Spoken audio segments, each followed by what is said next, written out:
You know, I think it was early this morning that Melinda Tuan said that equity was the flavor of the month. And it should be the flavor of every day, of course, but I know it's come up again and again in the last day and a half. And because it is the flavor of the month, I think people use the term a lot. It means different things to different people. And so just before we get really into our discussion here, I want to get grounded in definitions around equity. And I thought I would share these definitions that are from Shared Insight. So that equity involves shifting systems and conditions so those who have been excluded or oppressed benefit and become empowered agents of the change they seek. Equity, by definition, sharpens our focus on outcomes and the root structures that produce those outcomes. And the most critical root structure is power, with race being a defining power structure in the US context. Operating with an equity lens requires continuously probing how is power operating, protecting power for some and removing power for others, and strategizing how it must be redistributed, particularly returning power to those from whom it has been extracted. And those definitions resonate greatly with me in something that I think I said right at the beginning of the conference. At the beginning of the conference, I talked about feedback and power moving together and separately, and all the problems that can come when only one of them moves. And I think that's the same relationship that feedback and equity have. Feedback can move, but with the equity remaining unchanged. So that is a lot of richness and layers that it's worth us getting into. And so to give us, we've got some great panelists joining us. We have, I'm going to ask them to step up now. Valerie Threlfall from Listen for Good. Jesse Kerstetter from Silverline Mentoring. Yessica Cancel from Pace Center. I know some of you have visited the Pace Center yesterday. And I believe we will eventually hear from some other guests from Pace. But even before so, we're going to ask a question. So on a scale of 1 to 5, where are you in your equity journey? Let's see what we get. Yeah, you need to go to the link at the top of the screen, pollev.com/FB1L FBL524. I blame my progressives.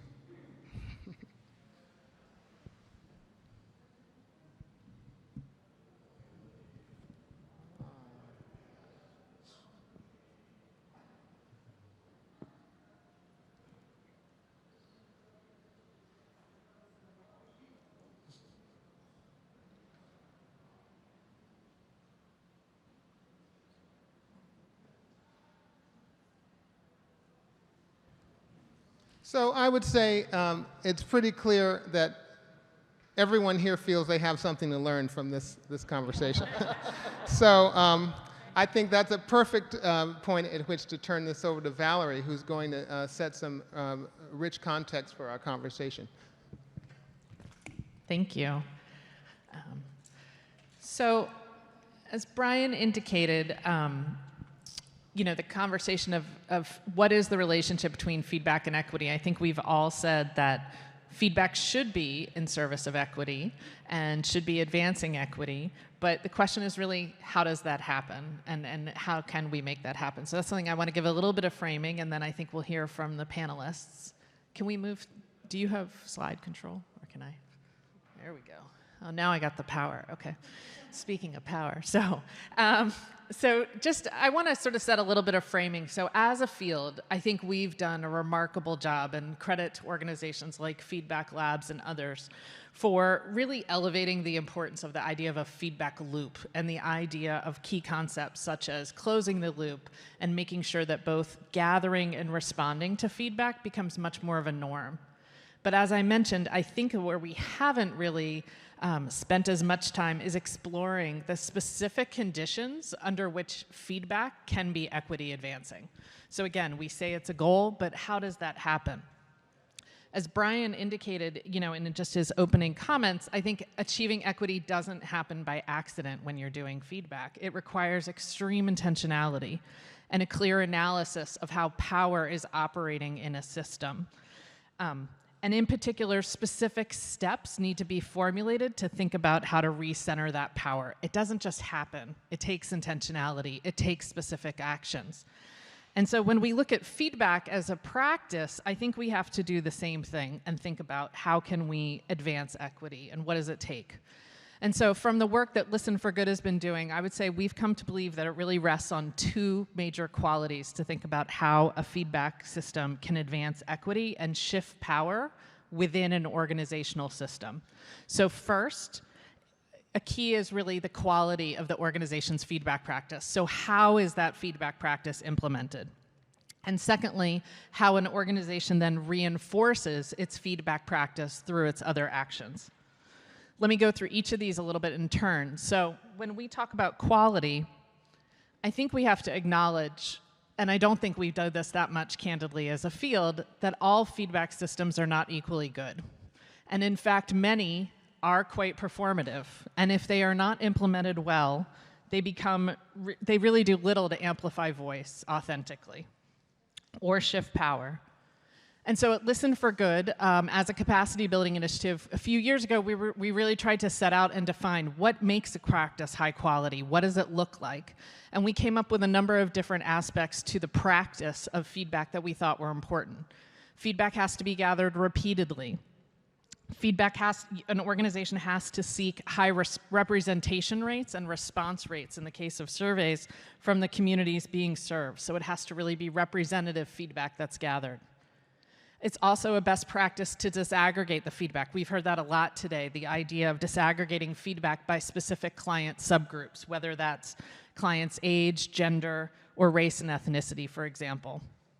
And recipients of the feedback must do something in response, the idea of these latter steps of the loop, taking action and doing something. With Listen for Good, we've codified these actually into a core competencies document where we sort of created levels of what are different sort of the practices of quality. But I would argue that even these ideas of sort of these best practices do not guarantee equity. And so to be an equity advancing feedback system, we think it has to go further. So in terms of the practice, I think there's a number of things that it has to do. And so shown here on the right, I list some of the different priorities and intentional steps that we believe an organization must take if a feedback practice is going to be equity advancing. It must focus on accessibility and inclusivity, prioritize feedback from historically marginalized individuals or people representing groups that have been historically marginalized, create an environment that challenges traditional power, and engages clients as co-collaborators in that process. So let me just give a couple of examples to bring this to life. In terms of prioritizing accessibility and inclusivity, to us, this is about intentionally focusing on gathering feedback from those at the margins, whether that's due to literacy barriers, differences in language spoken, or overall low representation numbers in the client population. A great example of this is we worked with an organization called Natividad Medical Foundation, which gathers feedback using interpreters and visual cues for indigenous patients who don't have a written language. Organizations also have to prioritize feedback from those who've been historically marginalized from prevailing systems, as I noted. And a great example of this is an organization we worked with in Arizona called ICANN, which was a youth-serving organization. The majority of the families served by ICANN identify as white or Hispanic. They're in Arizona, Phoenix, Arizona. Excuse me. And so when they looked at their feedback, so they've done 7 or 8 different feedback loops. This is an organization that's very committed to a feedback practice. And when they disaggregated feedback, and you can see here on a couple of different questions, they saw a significant difference in terms of the perceptions of the families who identified as Black or multiracial, having significantly more negative experiences compared to their peers. And so while African Americans represented a smaller share of their client base, ICANN specifically prioritized addressing the feedback from these families as part of their strategy in terms of thinking about the response they were going to make to the feedback. I mentioned also that organizations have to create practices and norms that celebrate questioning and not let individuals who have more positional power maybe be the ones to dictate how things are done. And I think you'll hear great examples from both Silver Lining Mentoring and PACE about how this happened. But to us, it's not only about creating conditions where individuals can feel safe, speaking truth to power, but also about creating spaces that honor the feedback that's been gathered and give it new legitimacy. And so this is an example of an organization in Arkansas, Our House, that is another great case study of a feedback practice. And in this case, they actually had the youth and the families look at the feedback that they receive, be the ones to determine the organizational response, and then give that to management from a community council recommendations to share that forward. So again, it's a participatory process where the clients are really doing the sense making and helping to determine the next steps and priorities. In terms of client participation, I think you'll hear great examples, like I said, in terms of how at both of these organizations, the youth who were being sought, their feedback was being sought, how they were engaged in the feedback exercise. So I just want to touch on this other point that I highlighted earlier about reinforcing the feedback practice. So at Listen for Good, we've worked with more than 600 organizations, and throughout the process, I see organizations consistently change culturally after they've listened authentically and repeatedly. They start reinforcing the feedback practice in a couple of key ways. So for example, staff, it sort of becomes a course of business to embed a client input process. It just becomes a way of doing business. So they don't make decisions. It's not sort of that one-off, like, oh yeah, we have to ask people what they think, that it becomes really part of the standard practice. I think similarly, frontline staff within organizations are often not given an opportunity to provide their own input. And so with organizations that we've worked with, we see that start to change as well, that dynamic. And if they don't already have structures in place, we see organizations start to identify new ways to engage clients in different decision-making bodies. One way we represent this at Listen for Good, just sort of conceptually, is this idea of a client engagement pyramid. And so what this shows is that feedback at the bottom is a kind of anchor practice for an organization that wants to engage clients in fundamental ways. At the top of the client engagement pyramid are more participatory approaches for engaging clients at key decision-making tables. A little bit of a comment on the structure here. I fear that while we've presented this as a pyramid, sometimes people think that what we're positioning is actually that feedback's a stepping stone to these other types of engagement. And the more I've thought about it, and I've thought about this probably more than most people in the world because I sit around and think about feedback a lot, but I really think it's the dynamic interplay between the different levels. And that you can't just have one aspect to your engagement process if you're going to really be engaging clients in a way that authentically and consistently shifts power within an organization. I think things like advisory boards or engaging clients as staff or board members is a critical development in terms of putting select individuals at decision-making tables. But that, again, it's really the interplay and the opportunity to have both forces working that can lead to that sustainable listening culture that really shifts power.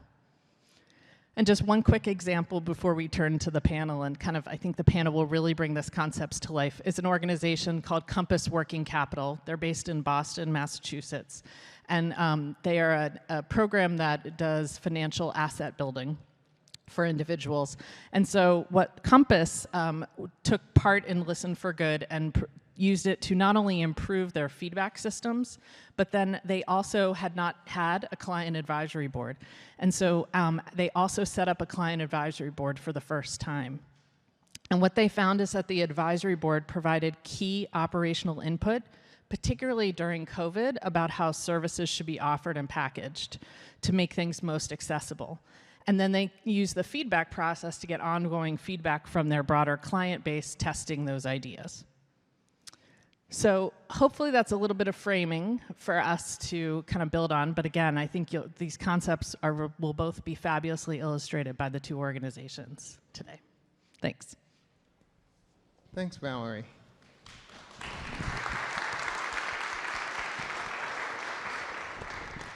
So to continue in the spirit of building context, I think, Jesse, would you like to tell us more, give us some context about how you've been approaching feedback in the context of equity at Silver Lining Mentoring? Yeah, I'm really happy to.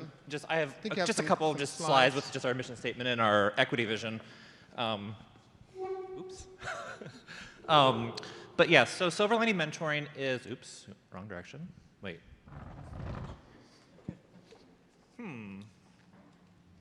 Oh, there we go. So Silver Lining Mentoring has been around, we'll be celebrating our 20th year this year, and we do mentoring for young people affected by foster care. And throughout our work, youth voice and youth centered action has been one of our pillars throughout our organization, from our mentor training to our collaborative processes with our workshop building, and it's something that we have looked at in a lot of ways. However, it wasn't until about 2 years ago with the Listen for Good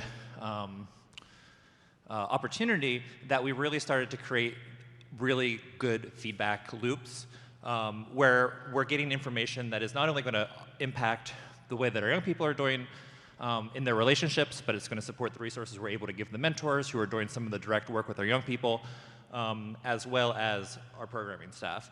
And this was really important because young people in care are traditionally, extremely marginalized in their inability to kind of voice or share any direction in their journeys.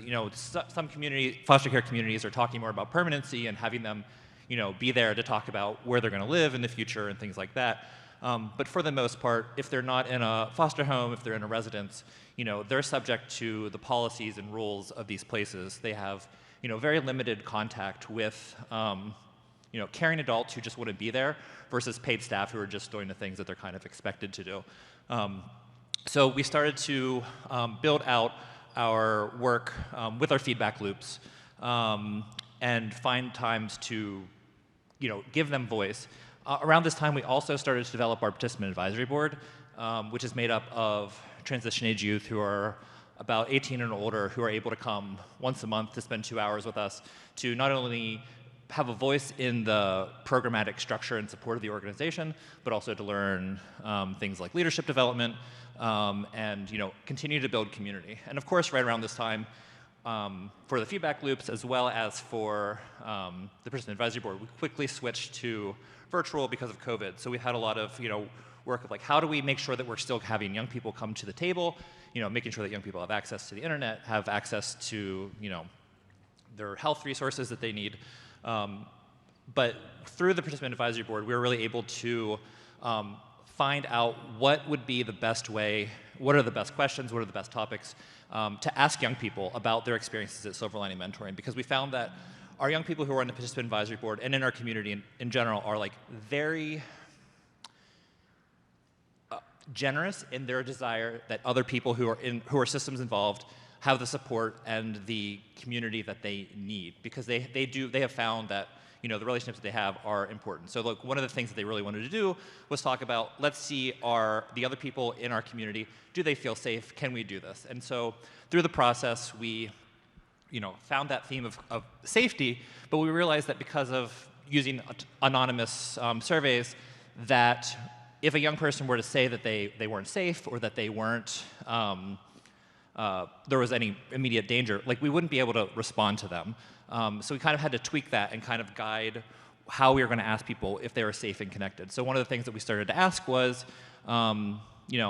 in a time that's difficult for you, who can you go to find support?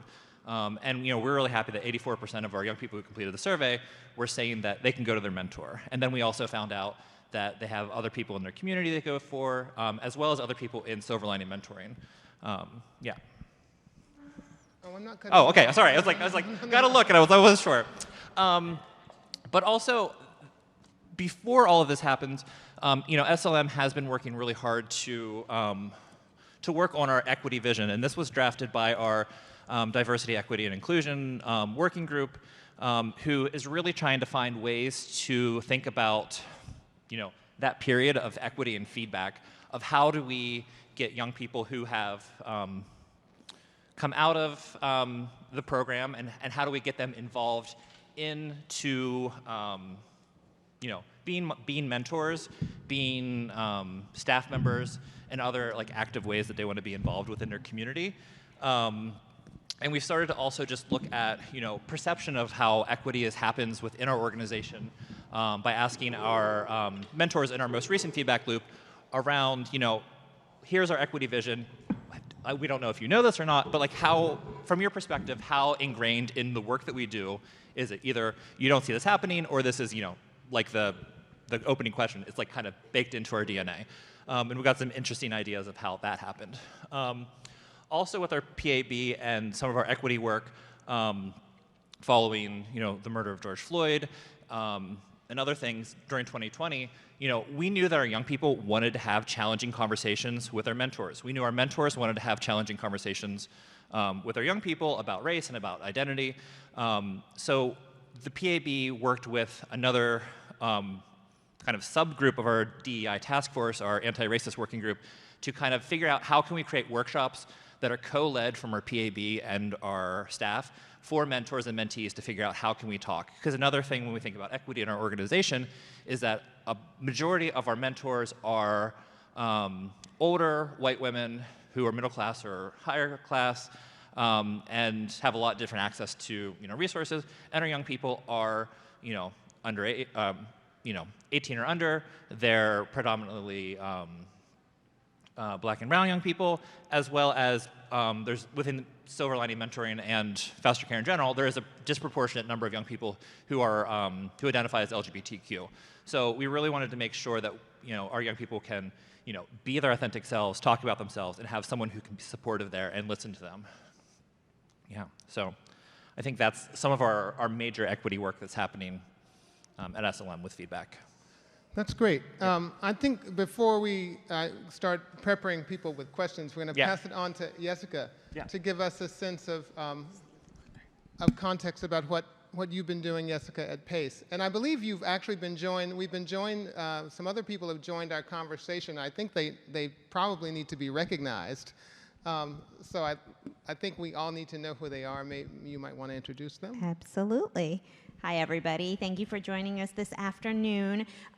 So we've got two of our amazing rock stars. While I was the one on the program or agenda, they're really the ones who this is all about. So as we talk about equity and voice, for us it really is part of our culture. And so we have Miss Chrissy here today, who is one of our Rockstar team members, who wears many hats. Formally, her title is a Spirited Girls teacher, and Spirited Girls is a PACE-specific class.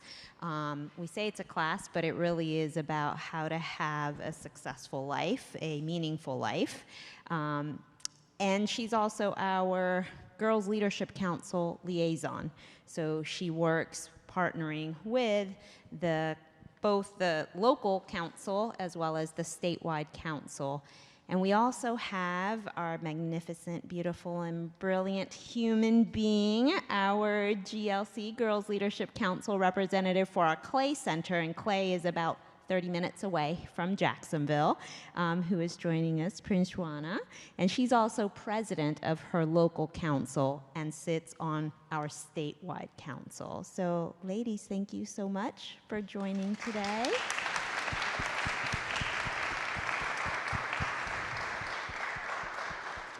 And so I'm going to spend just a few minutes, have 3 slides before we start the conversation.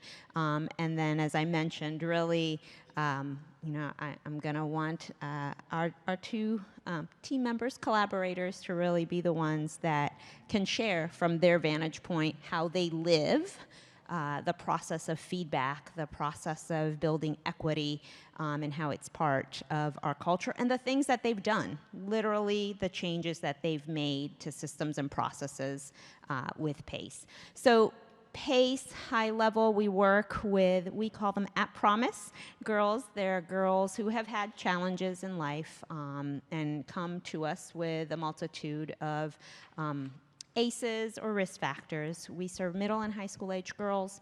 We've got 2 predominant or primary programs. Our day program was started here in Jacksonville 37 years ago. And when you go to one of our centers, and you see there's lots throughout Florida, and we're now in Macon, Georgia, as I break things, and South Carolina. Our day program is where you would think it's their school, because they go every day. It's not residential. They go every day, and they have their school, their academics, but it's in a very different environment. They also receive wraparound services. We have counselors, therapists, psychosocial groups, and really work with the girls on creating, co-creating plans, both academically as well as some social emotional goals.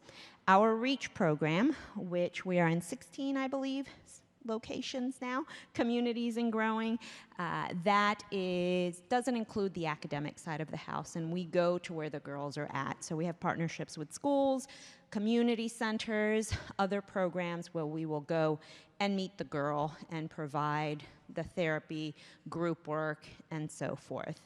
So that is PACE, and you see some of our outcomes there. So why do we listen? For us, it all starts with the girl, and it ends with the girl. The girl is at the center of everything that we do, which is why we don't say that we are a school, we say we are a center, and it is specifically because of that. The girls have told us that for them it's important that we know who they are as individuals, that we value them, and that we listen to them. And then there's the stuff that specifically from those who hold us accountable externally would look at as outcomes. And so we see the increased engagement of our girls. We see an increase in equitable and inclusive services. Then there's the brand reputation, our outcomes, and ultimately living our mission. And we do this through surveys. So think of the pyramid, the bottom of the pyramid.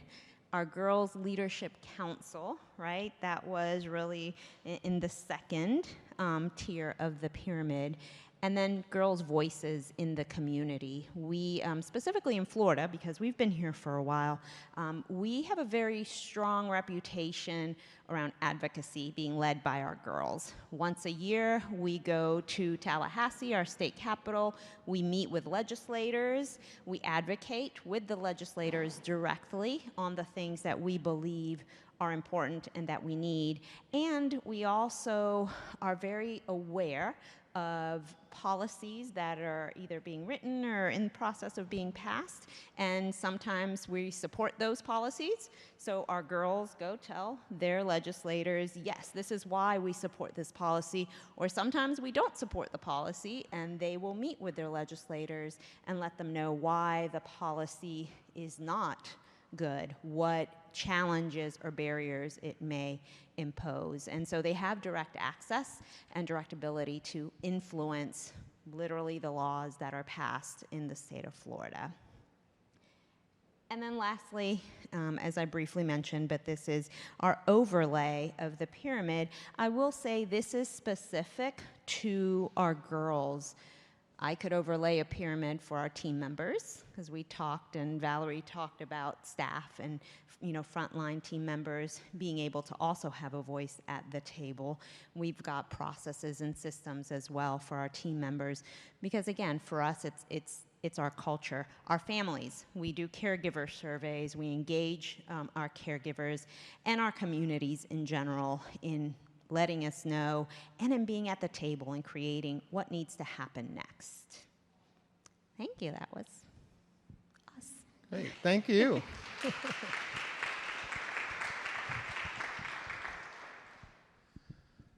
I'm going to go back to you, Jesse, and ask you. Yessica mentioned culture, and I think I'm going to speak for myself. I should speak for myself and not for the audience. But when I think about feedback, because I work in a grant-making foundation, we have a cycle of doing surveys of our grantee partners, and it's every couple of years. And I actually think that feedback should be less episodic than that. So I want to talk about the periodicity of feedback for just a moment. And so tell us, how do you think about feedback happening at your organization? Is it happening all the time? Yessica used the word culture. This is what got this in my head a moment ago, because you're moving to a culture where feedback is driving equity, and I want to understand how you see it working day to day as opposed to episodically. To the extent that you've created a system, tell us a bit more. Yeah, that's a really good question, and I think it's absolutely baked into our culture. It's part of our values of making sure that youth voice is heard, that people are able to give their input and information, so that programming staff is making the best choices that they can. I don't know if there's a single. I've been at Silver Lining Mentoring for 5 years. I don't know if there's a single meeting where a new programmatic consideration was suggested, and the first thing that a program coordinator or someone's going to say is, "What do the young people think? What are we going to do? How are we going to get this?" And so we're always asking that, and it's not even just from the programming standpoint. Our executive leadership, our board of directors, they're all interested in connecting with our young people. And pre-COVID, it was very easy for us to help build these, less like hierarchical relationships where a young person might stop in before a workshop or something else, and they would go talk to our director of administration. They would talk to our CEO, and talk about their own lives, but then also kind of talk about things that they like about SLM or ways to give back. And some of those side conversations that weren't even formal feedback really created opportunities for us to think about, like, what do we want to do? How do we want to incorporate these inspirations of things that people are giving us? I think our organization definitely thinks that feedback is a gift, even if it's challenging. Even when we reviewed our last participant feedback loop with our participant advisory board, some of our young people were like, "Why did they write NA?" Or, "Good, like that doesn't help us. We can't do more." Like, I think the more we do feedback, the best way to be greedy. People want to know more information, and they want to ask more questions, and they want to be as informed and like connected to everyone. And I think that's what fuels feedback. Not only our annual bigger feedback loop that we use through Listen for Good, but also our monthly mentor surveys to check on them and see how they're connecting with their young people. Our coordinators who talk to our mentees at least once a week, or not once a week, once a month, if not more, to just check in and see what they need. Do they need extra supports with living conditions and transition age support? So I think that we're always curious of, like, how are we doing? What can we do better? Even our weekly program meetings end with a plus delta of just how the meeting went. So just to follow up, so what I hear you saying actually is that that equity becomes a habit because of the conversations that your feedback rituals have created. Absolutely. And if anything, for our bigger feedback loops, or more formal loops with our young people, it's added some new challenges. So we have young people who are not their own guardians. They have caregivers and or legal guardians that we have to run things by. So we create surveys that specifically go to young people who are not their own guardian, ones that go to them if they're their own guardian. We make sure that we get our surveys translated into Spanish. We have opportunities for people to do paper surveys who don't have access to internet and media, because there's several residences where young people have no access to cell phones, to computers. So we really have to think, how do we get information to them and from them? Great. Well, Yessica, I'd love to hear from you, and I'm sorry I haven't memorized your names from just a few moments ago, but I'd love to hear however you would like to choose to speak among the three of you, to hear more about your data collection process and how what were the barriers to equity, to integrating equity into that feedback process that you have encountered, and how did you address those? And are there any remaining? No problem. I'll just say 10 seconds and then I'll turn it over. We've got, as Jesse mentioned, we have formal processes, but that really the continuation and the ongoing and the episodic, as you mentioned, is every day because it is part of the culture. So I will wait to answer the last part around barriers, but I'd love to hear first from Chrissy, from your vantage point as a team member. Tell us a little bit about how the systems we have in place to have your voice as a team member heard. As a team member, we have the surveys. When the results are given back, it is a group at the center, and we look through them. We look at the positives and how we need to grow. And from there, as a whole, we decide on what we can do to improve, or basically improve, even if we've done good, how to do better. But it's all based on what can we do for the girls. I think for us, we feel the best when we see them doing the best. So any feedback is truly, how can we improve? Thank you. Prince Rana, do you want to share your experience around providing feedback, and then what you as a GLC representative have done and how you've used that feedback from your peers? Sure. I can definitely say that giving feedback, like Ms. Chrissy mentioned, we use surveys, and with the teachers and the staff, and also Ms. Chrissy, she does a very good job with making sure that we're comfortable and we are actually heard. From my own experience, at first when I came to PACE, it wasn't the best. I was very to myself, but then I started getting comfortable, and I realized that with being at PACE, I'm actually heard and I'm actually cared about. So then that made me become more, what's the word I'm looking for? I became more confident in myself, and I knew that, okay, I have people who care about me, and now I'm able to turn what I want to be or what I want to do in the future into a reality. As being a female, it's not that easy to actually live out your dreams, because it's more wrapped around, and it has limitations as being a woman. So I just know that from PACE that I'm actually heard, I'm cared about, and that whatever I say, it forms something that's good for me and also for the other girls at the PACE Center. Can I follow up a little bit? I mean, I hear you telling a story, a bit of a chain reaction, that because you've emerged as a leader. And I wonder, how much does that have, your emergence as a leader? You clearly, in your community, in that community of women, young women, you have some authority and power. How much was that connected to people listening to you in the way that they listened to you? It was connected because, like as you mentioned, I was listened to. I remember a time where something with the lunches, the girls did not like the lunch, and as me being a GLC member, the girls would come to me like, hey, we didn't like this.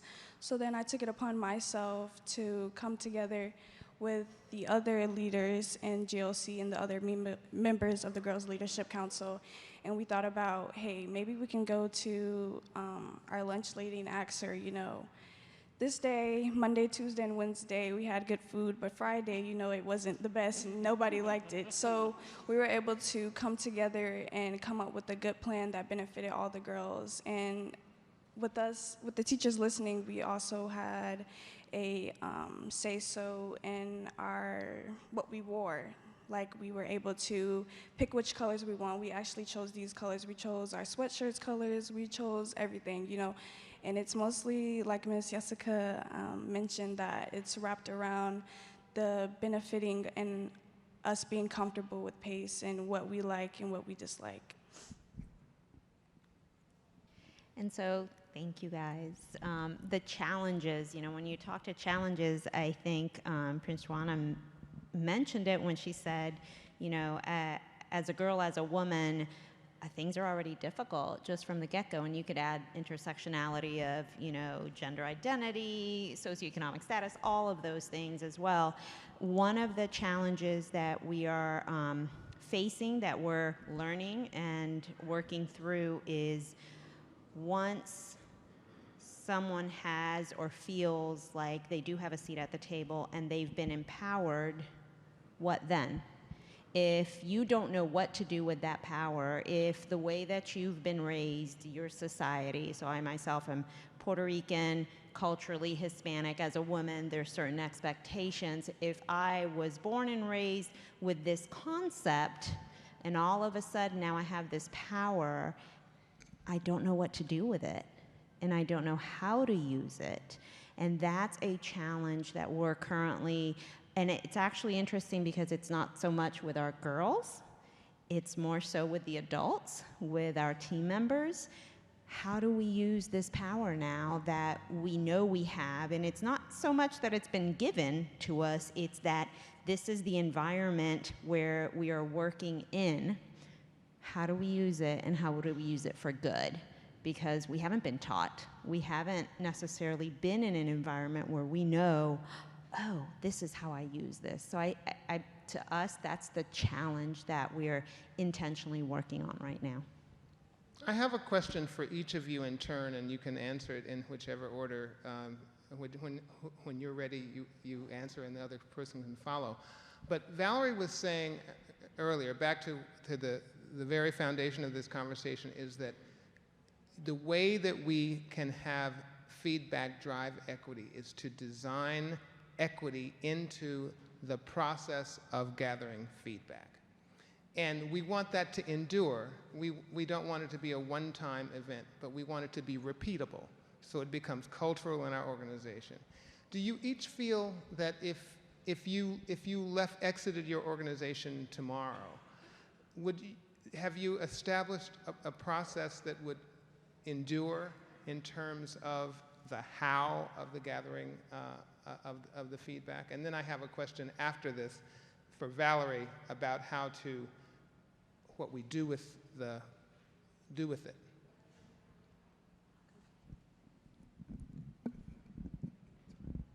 Before PACE, I came from the public school system, which has its own set of standards and rules. I firmly believe that being at PACE, this is my fifth year, I would see everything from a completely different standpoint than if you would have asked me 7 years ago. When you talk about equity and empowering, the first thing that was the strangest for me is the girls call us by our first name. And that puts a lot of equity in it. You know, I'm not coming from an authoritarian position like you would in a traditional school. So I think it makes us more approachable in a sense. And when the girls come to us, it's, we empower each other. And one thing I've always said to them is always ask, because the worst thing that you'll get is a no. But usually at PACE, it's not a no. It's, okay, we can't for this reason, so let's see what we can do with the funding or the supplies that we have, you know. And I think that's where it is. Everything that we do now is coming from a look on how to empower each other, from the staff down to the girl.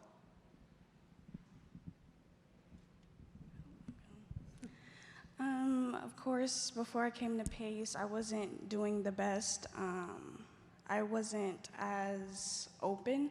So therefore, I was struggling with school. I was struggling a little bit with behavior. And when I came to PACE, of course, the environment was different. For a public school, there's hundreds of kids, and I would have a counselor or someone that I could talk to now and then, but I knew that I wasn't heard completely because you have me out of hundreds of people. So I knew that when I came to PACE, I was actually heard and I was cared about. If I came up with the issue in a public school, it wouldn't get, I wouldn't find a solution as fast as I needed it. But at PACE, they're actually really able to jump on it as quick as they can. And like Ms. Chrissy mentioned, what we have, they make it into a bigger solution that benefits me as my needs or whatever I need.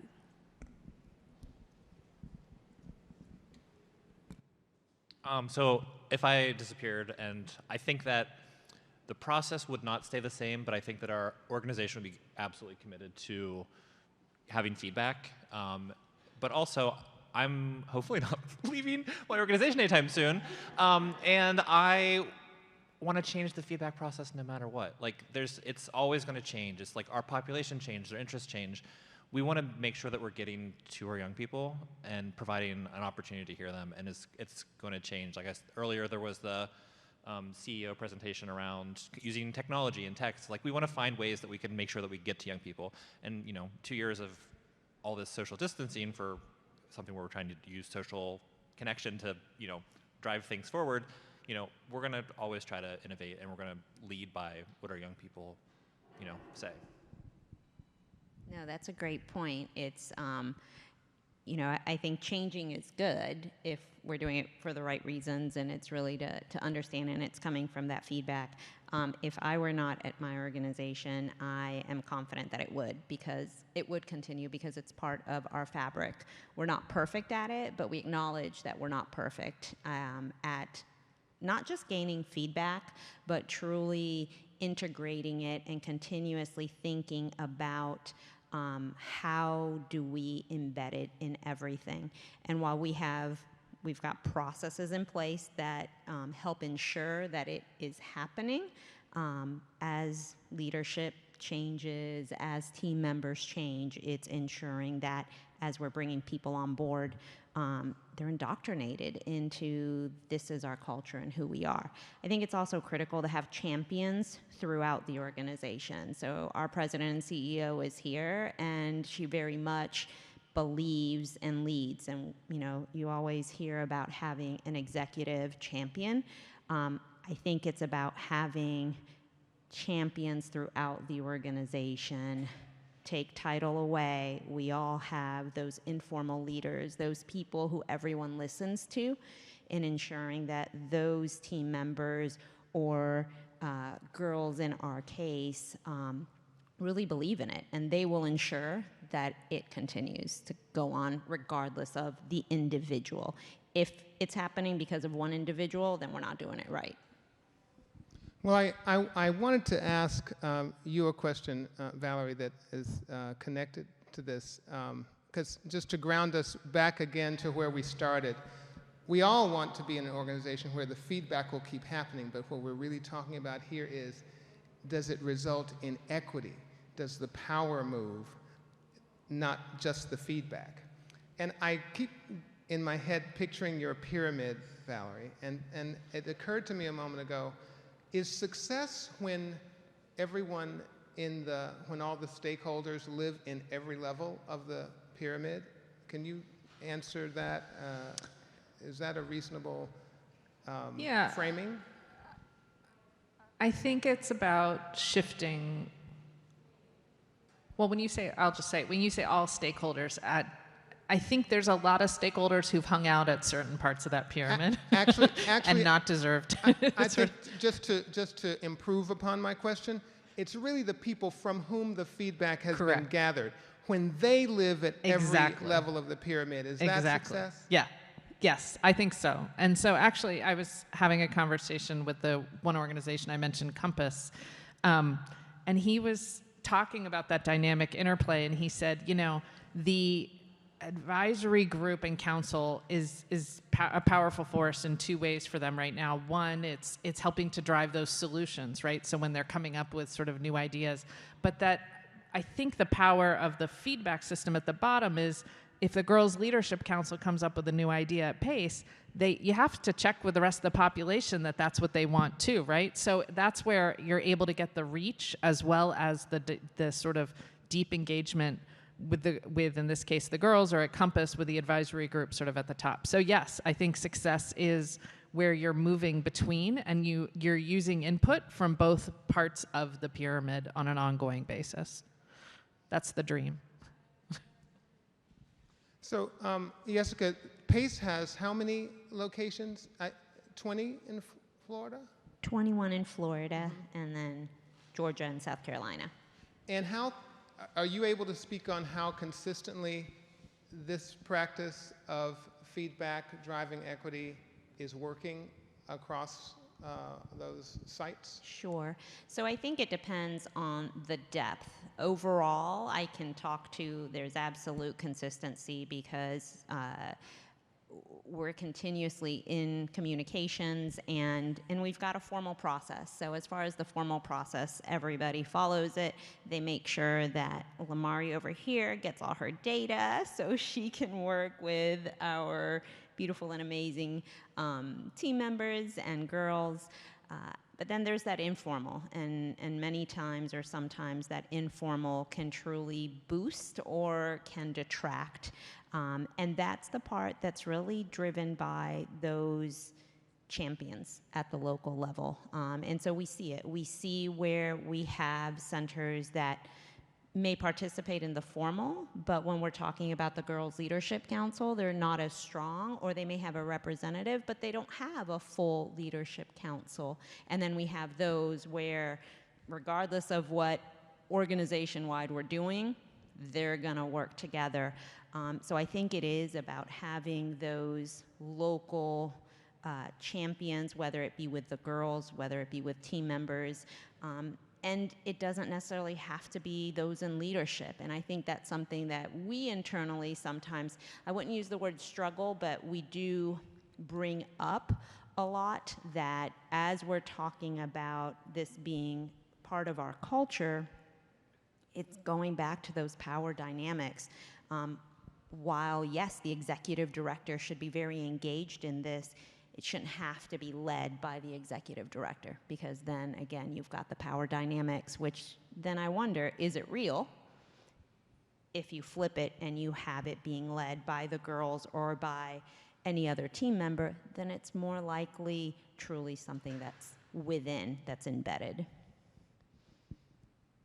So, Valerie, I want to give you a chance to, are there questions that you might like to put to the other people in the conversation based on what you've heard so far?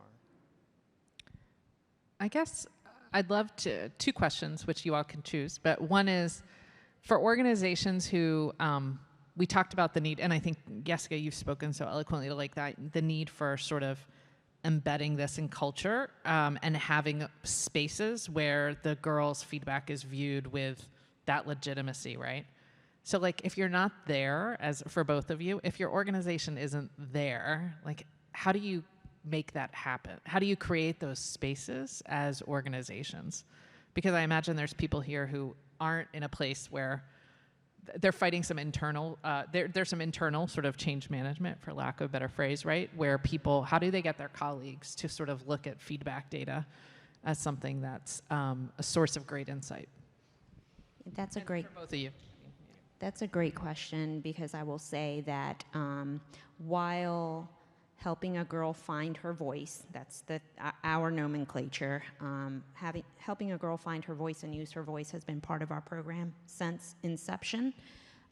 We did still, since we're predominantly women, although we love all of our team members, so this is why I'm using this word, we do tend to be matriarchal, where we want to take care of our girls and take care of each other, which is a beautiful sentiment. But once they are outside of our doors, what happens? And so we always thought we had the right answers as the adults. And it wasn't until Lamari came on board and really worked as part of the Fund for Shared Insight project and really started that journey of getting the feedback from the girls and then acting on that feedback. That's the process that started actually legitimizing and giving power to our girls, because prior to that, we wanted to take care of them. We still want to take care of them, but we recognize that they very much can take care of themselves. We may just be there to help remove some barriers. And I think that's the shift that we have been taking over the past 5 to 7 years to really change how we approach this work. I think I'm really lucky in that even when I applied and started work at Silver Lining Mentoring, I just knew what their values for Youth Voice were. So it was already something that was really embedded in their work. However, this new process of getting feedback through Listen for Good was, there's potentially scary things. You're going to hear stuff you don't want to hear. Is this going to be a performance review type thing for program coordinators if we're hearing bad things that maybe are from your caseload or something like that? So really early on, and we did like a practice feedback loop that was not our young people but our mentors. But I led with the program coordinators saying, or the program team saying that this isn't going to be an evaluation for you. This is all giving us work. But also, what questions do you want answered? What's going to help you? What do you think is going to give your mentors more of a, more resources to do better? What's going to, and then help the young people even more. And then once we had our first collection of data, when we first analyzed it, I presented that information to a couple different groups in a couple different ways. I didn't do it like a town hall meeting where everyone came together. First, I did it with just our programming team because I know it was going to be sensitive to them. I didn't know what their reactions were going to be. I didn't know if they're going to be like, this is totally surprising, I feel like I'm not doing my work, or they're going to be like, yes, exactly that. We didn't know. So I kind of created a safety net. And then we did our larger organization. And then we brought a subset to our PAB just to kind of get some information, feedback about, mentors said that they're nervous about their first relationship. What should we tell mentors? Like, let's get some feedback and close the loop from a lot of different ways. And I think that making sure that we were considering everyone who was at the table for feedback was important in kind of continuing to get buy-in across the board. Can I just add to that? Because I think just what you mentioned about creating that safe space and helping your team recognize, or the mentors recognize, that this wasn't, judgment on them, because it goes back to, when we seek feedback, if it's all positive feedback, we're like, yay, see, we're doing a great job. But where it's really at is where it's not positive, because that's where the learning happens. And it's hard to actually get there. So can you share just a little bit about how that shifted from when it started to now, that comfort in getting feedback? Yeah, I think it did. And I'm someone who's always like, okay, like that young person is like, NA, or things are good, or no comment. It's like, what do I do with that? Like, that's not helpful. Or like, are people too afraid to share more? I think one of the biggest challenging pieces of information they got from that first mentor loop was that there was a disconnect between how mentors felt connected to their program coordinators and how much they were reaching out based on two demographics, if they were male and if they were older. And it kind of was like a little bit of a shock because, we really pride ourselves in, our programming staff prides ourselves in creating these really good relationships, being able to listen to folks, but then to realize like, oh, I need to go talking to male mentors in a different way and to older people in a different way. So it really did create like a little bit of a surprise, but I think something that they're able to buy into, because we said, again, this isn't a criticism, this is an opportunity.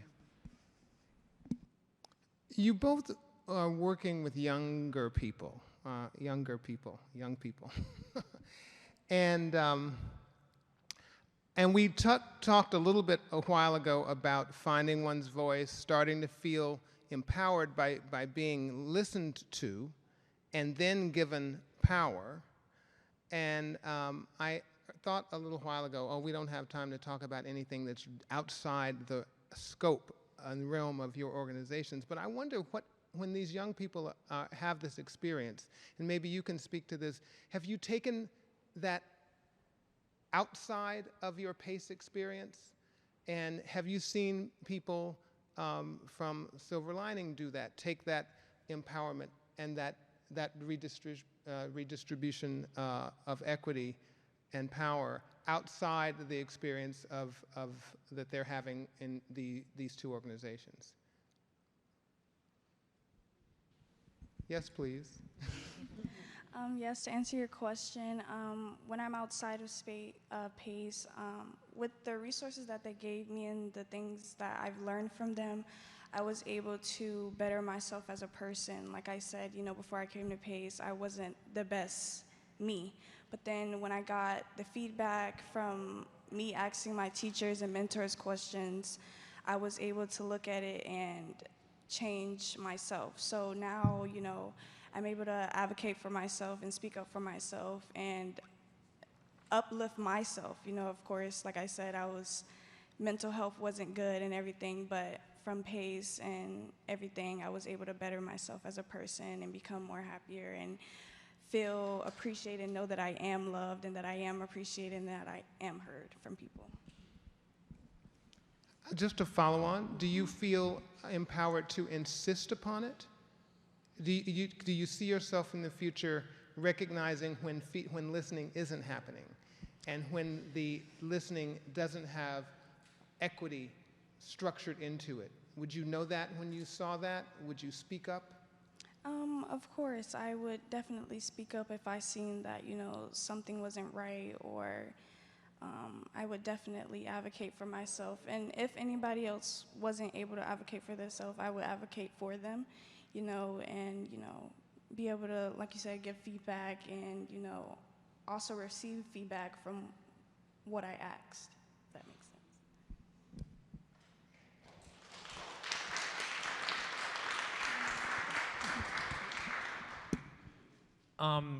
Yes, I think there's varying levels of degrees of that. Again, our participant advisory board, they're like incredibly generous and they want to grow the supports and resources they've received. I know that just in our brainstorming, and this hasn't officially happened yet, but they want to do their own panels in residences and let people know, like, what is life like after you age out? How can we help? How can we plan? They really want to have their voice in there and places where they know and have experienced not having their own voices.